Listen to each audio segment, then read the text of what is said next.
14 November বিশ্ব diabetes দিবস।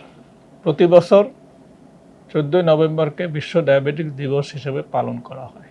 2006 সালে ইউএন রেজলিউশন 61/225 মাধ্যমে এটা বিশ্ব স্বীকৃত হয়। অন্যান্য দিবসের মতো ডায়াবেটিস দিবস একটা দিবস, যেটা ইউএন রেজলিউশনে স্বীকৃত হয়েছে। বিশ্ব স্বাস্থ্য দিবস আছে, হাইপার টেনশন দিবস আছে, এরকম অনেক আছে। তবে প্রত্যেকটা দিবসেরই একটা তাৎপর্য আছে, একটা থিম আছে, একটা প্রতিপাদ্য আছে।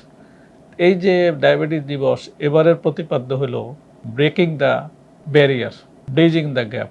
মানে হলো ডায়াবেটিস রোগী শুড রিমেইন ওয়েল। এই যে ভালো থাকার যে রাস্তা, যে বাধা, সেগুলো দূর করতে হবে। এখন আমরা দেখি যে বাধাগুলোকে প্রত্যেক বছর কিন্তু একটা থাকে। গত বছর যেমন ছিল, তার আগের বছর যেমন ছিল, গত বছর ছিল হলো যে তার আগের বছর ছিল ডায়াবেটিস রোগীর চিকিৎসা এখনই না কেন, আর গত বছর ছিল যে নিজের সমস্যাটা জানো এবং নিজের সমাধান করো। Know your risk, take the steps. এটা হলো ডায়াবেটিসের প্রতিপাদ্য দিবস। এখন এটা কেন হয়েছে?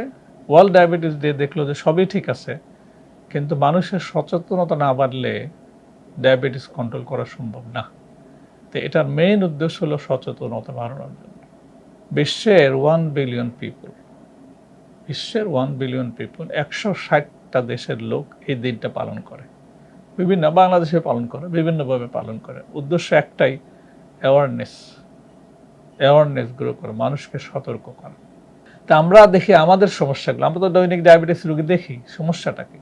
প্রথম সমস্যা হলো আমরা যে ওষুধগুলো পাই, যে ওষুধগুলো দেই, এই ওষুধগুলোর অপটিমাম ম্যানেজমেন্ট আমরা করতে পারি না।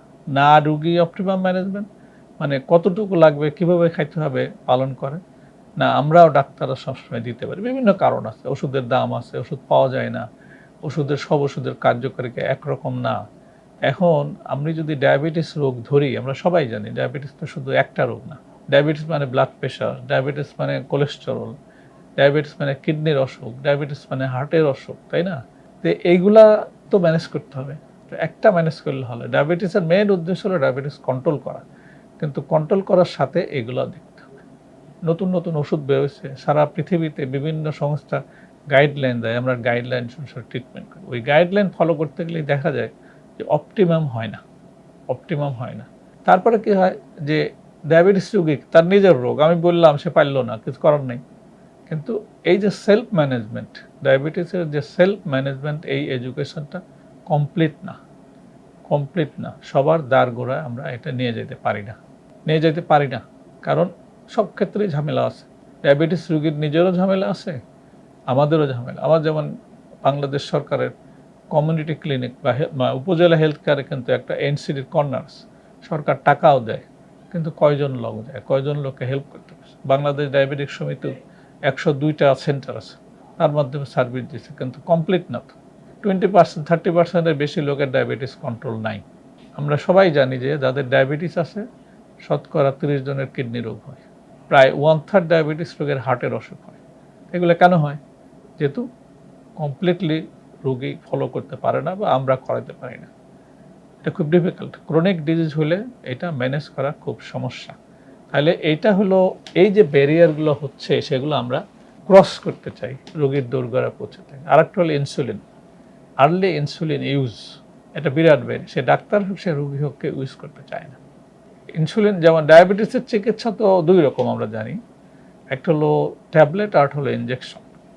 অনেক রকম ট্যাবলেট এখন বেরিয়ে গেছে, এবং সব ট্যাবলেটই একরকম না। ট্যাবলেটের বিধিবিধান আছে।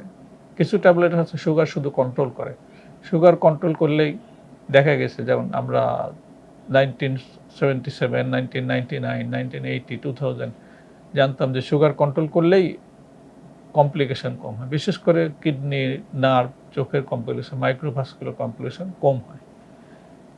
কিন্তু 2008-এ এসে আমেরিকান ড্রাগ অ্যাডমিনিস্ট্রেশন, FDA বললো যে না, ওইটা হবে না। যে সমস্ত ওষুধ কিডনি এবং হার্টের জন্য উপকারী না, মানে উপকার প্রমাণ করা যায় না, সেগুলো বাজারে আসবে না। বাজারে আসতে হলে আগে সে উপকারিতা তার প্রমাণ করতে হবে। এটা গেল। এখন নেক্সট হলো কি হলো, আমরা যারা চিকিৎসা করি, যারা করি, তারা চাই যে, যেমন আমরা প্রথমে 1955-এ আসছে সালফেনিউরিয়া। সালফেনিউরিয়া কিছুদিন ইউজ করলে প্যানক্রিয়াসের বিটা সেল আর কাজ করে না, এক্সস্টেড হয়ে যায়। তখন তো আর ওষুধ কাজ করে না, বদলাই দিতে হয়। এখন থিওরি হলো, এখন আমাদের আশা হলো, বিজ্ঞানীদের আয়োজন হলো যে এমন ওষুধ দিতে হবে যেটা বিটা সেলকে স্পেয়ার করে, বিটা সেলকে প্রোটেক্ট করে, বিটা সেলকে প্রলিফারেট করে, বিটা সেলকে অ্যাপোপ্টোসিস মরে যাওয়া বন্ধ করে আর নতুন বিটা সেল বানায়। এই জন্য সব নতুন ওষুধ বেরোয়েছে, নতুন ট্যাবলেট বেরোয়েছে। এত কিছুর পরে ইনসুলিন হলো হার্ট অফ দি ট্রিটমেন্ট।